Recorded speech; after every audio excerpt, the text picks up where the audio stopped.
Chapter 5 The High King.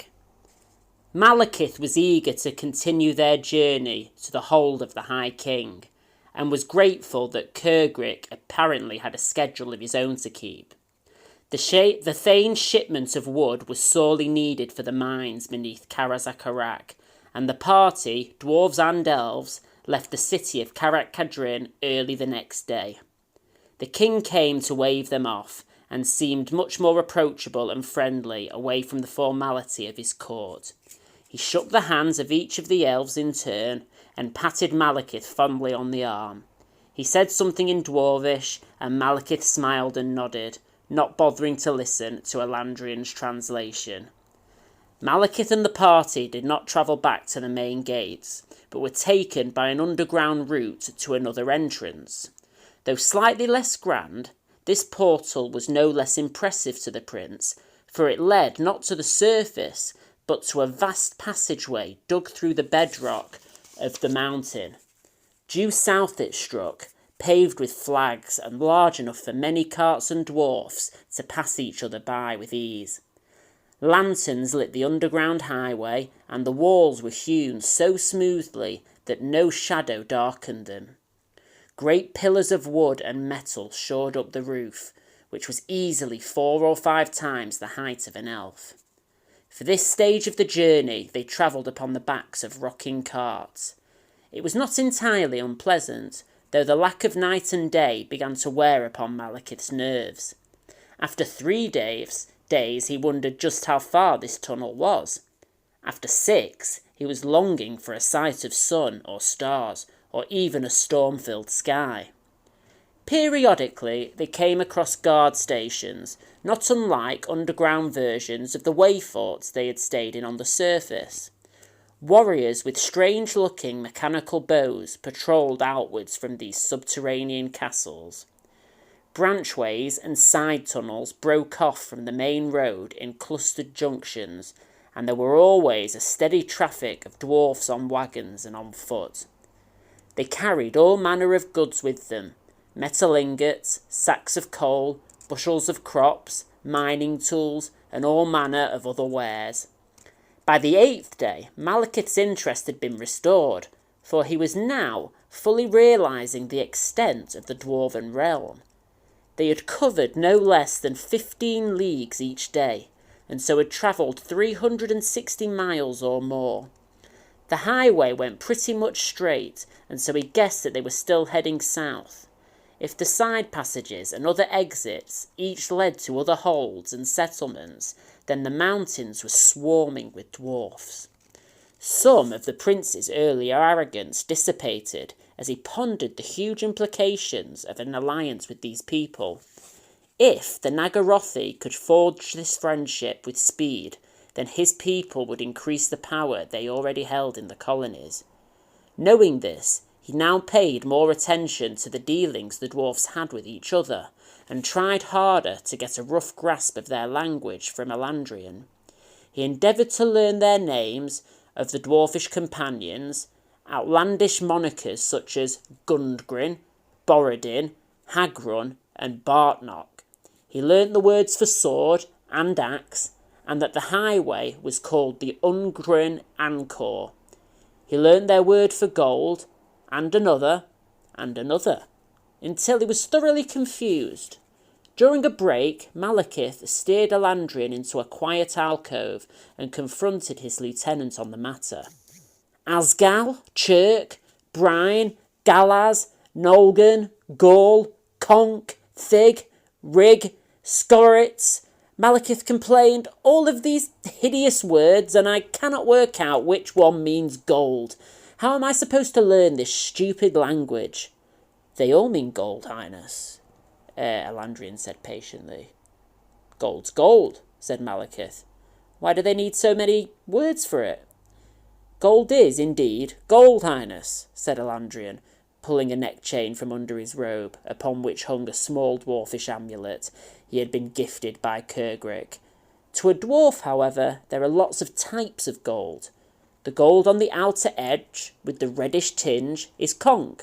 The inner design is made from a slightly softer metal that they call gall, I understand, said Malekith, not really understanding at all. Elandrin read the doubt on the prince's face. We see one metal, which we call gold, the captain explained slowly, placing the amulet back under his robe.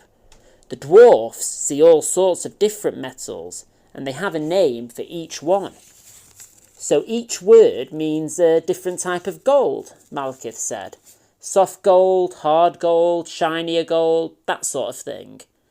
Yep, that sort of thing, Highness, said Elandrin with a reassuring nod.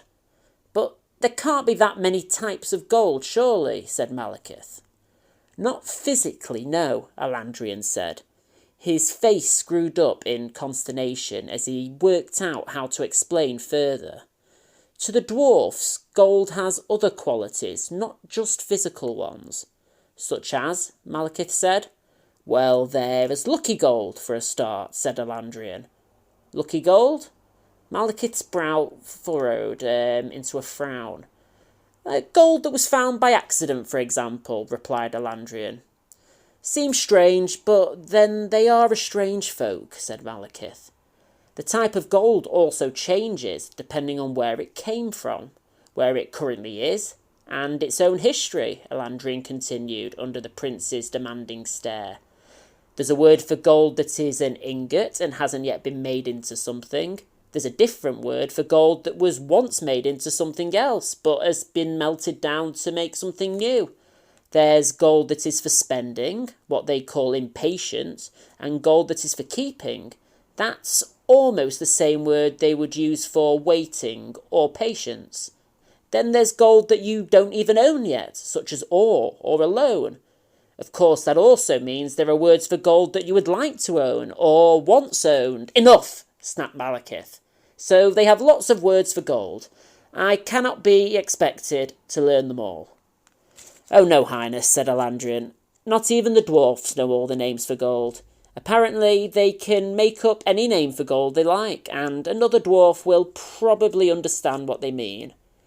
Elandrin cast a look over his shoulder at the dwarfs climbing back on the wagons, making ready to leave. It's probably best not to mention gold too much. In any case, Elandrin said.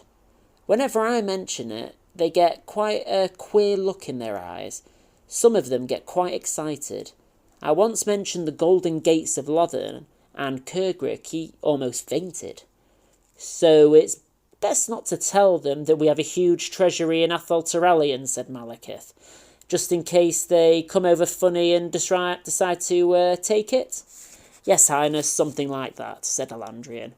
Malekith nodded knowingly and glanced over at his companion's shoulder to see Kurgrik scowling ever so slightly into the prince's direction. Malekith smiled cheerily and waved, trying to ignore the picture he had of the Thane frothing at the mouth and pawing at a coin. On the 10th day they turned from the main road, heading west as far as Malekith could judge. Here the traffic increased considerably, and Malekith surmised that the capital was not far away. Kurgrik was more animated, and from the comparatively few words that the prince had learned, and through the translations of Elandrin, it seemed that they would be at their destination the next day. Malekith became agitated the closer they came to their destination, and constantly harangued Elandrin to find out more about the dwarves, and in particular their High King. On this, Kurgrik proved strangely reticent, saying only that his name was Snorri Whitebeard, and that he was the first to rule over all the holds. The following day, Malekith was to meet this dignitary. As the caravan readied for the march, Malekith took out his finest cloak from the stores, purple embroidered with golden thread in a design of 2 dragons coiled about each other. The prince scented his hair with perfumes and swept it back over his shoulder with a silver band embellished with 5 rubies and 3 diamonds, each cut and polished into an oval as large as a fingertip. Feeling suitably regal, he sat on the wagon at the front of the column alongside Kurgrik. His pride was somewhat punctured by the fact that he had to almost tuck his knees under his chin to fit on his seat. The gateway from the Ungrim Anchor to the capital of the dwarf realm was a wide set of golden doors, mounted upon a series of gears and cogs that allow them to be opened effortlessly with a single push, despite their immense weight. They were inscribed with many vertical lines of runes, each separated by a sparkling diamond. The gates were flanked by 2 pillars of black marble, intricately carved with ancestor faces that glowered at all who approached. The tiles of the floor had an endless array of designs upon them. Kurgrik said something to Elandrian. "Every clan symbol of the hold is carved into these stones," Elandrian explained. Malekith accepted this without word and turned his warrior eye to the gates. He caught their defences. Side chambers with stout iron doors looked out upon the corridor with shuttered windows and murder holes so that defenders could pour hours into any attacker from almost complete safety. A glance up revealed other openings through which oil could be poured. Malekith noted all this and, combining it with what he had seen of the great gate of Carrick Cadrin, decided that the holds were all but impregnable. With the Ungring Angkor to link the cities underground, even protracted siege was impossible, for unless one could control the subterranean highway, there was no way to cut off supplies. Despite these formidable defences, Malekith knew that no stronghold was ever totally secure, but such would be the cost of taking such a city, it was far better to broker a friendship with these people than to anger them. Dismounting from their carts, Kurgrik and his companions were met with slaps on the back and hearty greetings from their fellow dwarves as the party passed into the hold. There were curious looks from the dwarves at the elves, but nothing like the amazement and interest they had raised in Carrick Cadrin. As they progressed into Karaz-a-Karak, the feeling grew more pronounced. These dwarves already seemed familiar with elf-kind. Recalling Kurgrik's first reaction to Malekith, it seemed that in retrospect, the Thane had not been surprised to see the elves in and of themselves, but rather to find them in that place. Malekith's fears were confirmed when they were conveyed by an escort of heavily armed warriors to the throne room of the High King. The chamber was even larger and more opulent than that of Carrick Cadrin, and was hung with so many shields, banners, and gold emblems that barely a patch of rock could be seen between them. The entire floor was tiled with gold and inset with rubies, and the ceiling was awash with lanterns. More than 100 steps led up to the dais upon which a large throne was set, similarly bedecked with gold and jewels. Dozens of dwarves of noble dress and bearing were gathered about the hall. Most notable of all, and to which Malekith's eyes were immediately drawn, were the 2 elves stood beside the throne in deep conversation with the king. One the prince recognised immediately. He was Prince Aeneas of Etain, a renowned admiral who had led one of the first ships across the ocean. No one had heard from him for over 40 years, and it had been widely thought that his expedition had been lost. The reason for his long absence suddenly became clearer to Malekith, and he felt his anger rising at the secretive nature of the prince's dealings with the dwarfs. The other elf was unknown to the ruler of Naggareth, but by his bearing, Malekith assumed him to be one of Aeneas's counsellors. Detecting a change in the atmosphere of the chamber, the elves looked up and saw Malekith striding into the throne room. Though it was hard to tell in the fierce light, it seemed to the prince that their pale faces blanched just a little more. Kurgrik hurried ahead of Malekith to present the prince to the High King, who was sat on his throne with an elbow upon his knee. His chin rested on his clenched fist. He sat up attentively as Kurgrik approached, and listened intently as the Thane spoke for a long while. With a nod, the king directed his stern gaze towards Malekith. "Happy welcome you are to Karaz-a-Karak," said Snorri Whitebeard, and Malekith flinched at the mangling of his native tongue, even as he was surprised by the High King's use of it. Hello, King," Malekith replied in his finest dwarvish, regaining his composure as quickly as he was able. He ignored the smirks upon the faces of Aeneas and his retainer, and saw neither amusement nor anger in the expression of Snorri. I, Malekith." At this, the king gave a satisfied nod and gestured for Malekith to approach up the stair. Malekith glanced over his shoulder towards Elandrian and gestured for the lieutenant to follow him. His cloak billowing behind him, the Prince of Naggareth strode up the steps 2 at a time. "Malekith," said the elf, whose name the prince did not know. "You're the last person we expected to see here." "So it would seem," replied Malekith. "You know me, yet I do not know who you are.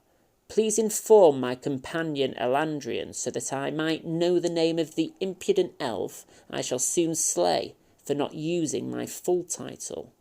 "Cytheri," the elf stammered quickly, casting a fearful glance at his prince.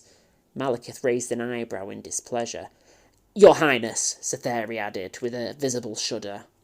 The High King watched this exchange with what appeared to be an expression of interest, having obviously noted the tone in Malekith's voice, and that of Cytheri, if not perhaps understanding fully what has passed between them.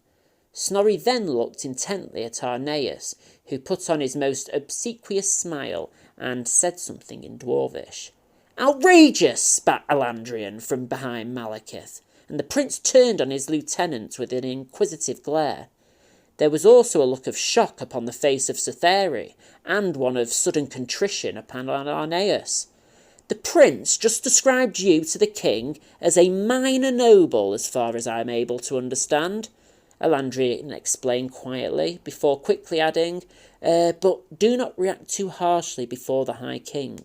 I feel that Aeneas has closeted himself closely in the court." Malekith absorbed these words and fought back his anger. "Please announce to the High King my full title, rank, and line, so that he might better understand with whom he is meeting," Malekith said evenly, his eyes piercing holes into Aeneas. Elandrian spoke at some length, and Malekith realised that his companion was indeed relating every title and rank that Malekith held. The king did not seem overly impressed, but cast a sideways glance at Aeneas before replying to Elandrian. "King Snorri asks why it is that elves feel the need to have so many titles," Elandrian said. "He is known simply as High King." "Because we value prestige and rank more than you cave-dwelling savages," was Malekith's mental retort, but he curbed his tongue and paused before replying. "Tell him that such titles are used only rarely," Malekith said after a moment's thought, "such as when lesser nobles forget their place and display a lack of respect." This Elandrian truly translated as best he could, and the king looked at Aeneas with a deeper frown, his jaw churning as he considered the events unfolding about him. After a pregnant pause that lasted quite some time, Snorri met Malekith's gaze, and there was a peculiar twinkle in his eye. The king then broke into a grin before laughing out loud. Malekith found himself smiling also, for the High King's amusement was genuine, and there was no hint of mockery in his expression. Snorri pushed himself from his throne and strode up to Malekith before grasping his hand and vigorously shaking it, slapping him on the arm. As Snorri returned to his chair of office, Malekith could not stop himself directing a sly smile towards Aeneas while the High King's back was turned, which infuriated the rival prince even further. The king then muttered something in Dwarvish and ushered them all away with a shooing gesture. Malekith paused to bow before he turned, thinking it prudent to cement this small victory while he could. Aeneas walked beside him as they made their way down the steps. 3 years I've been here, Aeneas declared. In that time I've worked long and hard to build up the High King's trust for me. You cannot simply stroll into Karazakarak and expect to be given equal rights as me. Remember whom you are addressing, Aeneas, replied Malekith. I know that these folk despise kinslaying, even more than that of our own people, but if I don't get satisfactory answers from you, I will have your throat slit. In these halls your threats are idle, said Aeneas, with a snort. I have the protection of King Snorri. If you try to cause me harm, it be like an assault upon the High King himself. We shall see how long that favour lasts, said Malekith. You cannot hide beneath his beard forever, Prince. You've wronged me here, and that I will not easily forget, nor soon forgive. They'd reached the bottom of the steps and parted slightly. Malekith turned and laid a hand upon Aeneas' shoulder, seemingly in friendship, from where the High King was sat. In reality, the Attain Prince squirmed under Malekith's iron grip as the Nagarothi Lord's finger dug through his robes deep into the flesh. I look forward to feeding your carcass to the crows, Malekith said pleasantly. The only way you will regain my favour is to make yourself utterly indispensable to my cause. Tell me everything you know about these folk and how you came to be here, and I may reconsider killing you. Aeneas looked into Malekith's eyes, hoping to see some hint of mocking or weakness, but there was none. The Nagarothi's eyes were as hard as flint, and as utterly devoid of emotion as a shark's hungry gaze. Looking away, Aeneas freed himself from Malekith's painful grip and straightened the creases in his robes. With a disconcerted effort and a disconcerted look, he turned on his heel and skulked away, enduring the sneers of the Nagarothi still stood at the entrance. Later that night, Malekith supposed, though he could no longer tell for sure, Aeneas came to the prince's chambers. Aeneas's manner was one of conciliation, and he gave a formal bow as he entered, though its impact was somewhat lessened by the fact the tall elf had already been forced to stoop, passing the low doorway. Malekith sat along the length of his short cot with his back against the wall. He was dressed in a flowing purple robe, his armour piled carefully upon the floor, for there was no stand tall enough to hold it. Other items, such as his sword and helm, were placed neatly on the low shelves of the small room. In his hands he held a dwarf-made brooch gifted to him in Carrick-Cadrin, and after glancing up at his visitor, he returned his gaze to wonder at its workmanship. I fear there's been some misunderstanding between us, Aeneas said. I'm more than willing to share the spoils that founding a solid relationship with the dwarfs will bring. I am almost alone here, and life amongst these folk has led me into bad habits. I would be honoured to serve in whatever capacity I can for the benefits of Ulthuan. Go on, Malekith said without looking up. It's taken me many years to build what I have with the dwarfs, explained Aeneas. Only these last 3 years have I spent with the High King. Before that I dwelt within Carrick Israel, a city far south again as you've travelled from Carrick-Cadrin.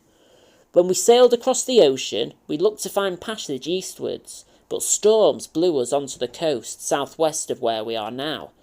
Though most of my crew survived the wreck, the ship could not be saved, and we were cast upon this strange shore with little in the way of supplies and with no knowledge of where we'd landed.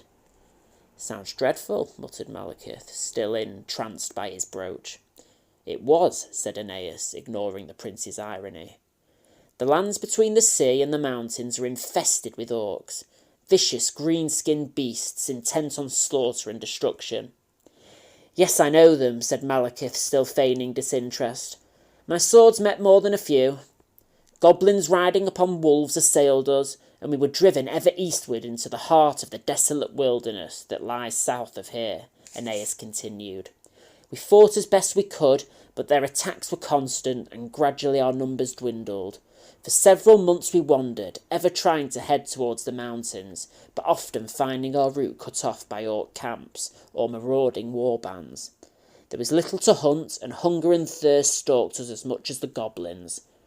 When but a handful of my ship's company were left, the others decided to head back towards the coast, in the hope that some other ship may have followed our course. I knew this to be folly, for we had been driven here only by chance, but they would not be dissuaded from their course of action, so I let them go. Only loyal Cytheri stayed with me. How heartwarming, I'm sure, said Malekith, tossing the brooch onto a table beside the bed and swinging his feet to the floor, so that he faced the Attain Prince. So tell me, good Admiral, what have you been doing for the last 40 years? Cytheri and I made it to the foothills, travelling at night, hiding in stream beds and marshes to avoid detection. during the day, said Aeneas, and his haunted expression, as he recalled those times, was testament to the fear that he had felt. We came upon a strange building, and thinking it abandoned, we took shelter. The orcs did not approach it, and so we made camp there for some time. It was, of course, a dwarf fort, and 6 days after we came, the dwarfs returned. At first they were going to slay us out of hand, but I expect that so bedraggled and pitiful we looked, they stayed their axes. Curiosity saved us, and they took us back to Carrack-Israel, where we lived for many years. Aeneas looked at Malekith's unconvinced expression and sighed. I do not expect you to understand our plight, Aeneas said. We were two strangers very far from our own lands. We did not know if there were other elves within 1,000 miles, and even if there were, there was no way that we could contact them. Even when we'd learned a little of the Dwarven tongue, and they came to trust us more, we could not leave. Where would we go? Out into the wilderness, boldly striking out for friends that in all likelihood didn't even exist? I felt as if I'd stumbled upon all the riches of the world, but had nobody with whom to share them, nothing on which to spend them. Riches? Asked Malekith, dropping his pretence of indifference. You've seen how they decorate their halls, the gold and silver they wear, the artisanship of their weapons, said Aeneas. It is but a fraction of the wealth in these mountains. Every hold has vast vaults filled with gems and precious metals. I've seen them. They covet gold like no other thing, and hoard it as squirrels keep nuts for winter. Seeing you, I realise that much has changed since I left Ulthuan. I think now we must hold all the varied riches of the wide world in our hands. If we can but broker trade with the dwarfs, you and I will become preeminent amongst all of the princes. I'm already preeminent, said Malekith. Your soldiers are perhaps not so sure, said Aeneas. What do you mean? Demanded Malekith, angrily rising to his feet. Cthari has spoken with many of them, and learned that Belshazzar has grown rich and powerful on the proceeds of his empire, Aeneas said. Though your claims here grow by the year, who can say how the fortunes of Nagaryth fare back on Ulthuan? Yet, if you can reach agreement with the dwarfs, and act as arbiter between their kings and the Phoenix throne, it is you who shall hold Belshazzar's fate. Elandrian should learn to control his tongue, Malekith muttered. With me by your side, you have a partner, ready and willing to speak to King Snorri on your behalf, Aeneas continued. Without me, it'll take you 20 years or more to earn his trust, and in that time many things can happen. It was by chance that we both met with these folk, but as our cities grow and more of our people cross the seas, how long before others encounter them also? If you fear me as a rival, you must fear time more, for we have an opportunity here to create something that will seal our places in history, but it will not last forever. Perhaps I misjudged you, said Malekith, and hope filled Aeneas' face, but it quickly dissipated when he saw the Nagarothi's cruel expression. I thought you a coward, but instead you're merely a merchant.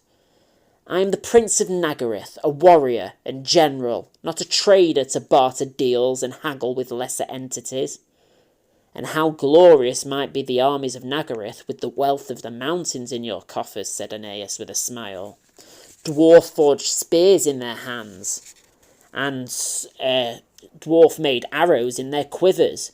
You've seen their buildings, sturdy and strong, crude in look, but we can learn their techniques and turn them to our advantage, to create beautiful palaces in which to pass away our long days, and soaring castles that will defend our realm for eternity. Much of what they make is rough and functional, but if guided by an elven hand, think what their mastery of stone and metal would bring to our people. It is not just trade that this relationship will herald, but a new era of elven dominion. I do not think they will give up their secrets lightly, said Malekith. They will not, replied Aeneas, but if they will give them up at all, they'll give them up to us. Malekith sat down again, deep in thought. He imagined the legions of Nagaryth marching upon roads that cut through hills and over bridges, that spanned wide rivers and mountain passes. He had seen the odd mechanical bows that many of the dwarfs carried, and wondered what his finest marksman could do with such weapons. Only after a while did he even remember that Aeneas was still in the room. He looked up at the prince, who was racked between expectation and dread, as he looked at Malekith pondering the future. "Very well," Malekith declared. "You've proved yourself useful to me, and I shall not slay you yet. You may leave me now." Aeneas bowed again with as much dignity as he could muster, and then departed. Malekith picked up the brooch from the table and looked at it again, tracing a finger over its entwining patterns. With a smile, he attached it to his robe and stood calling for Elandrian.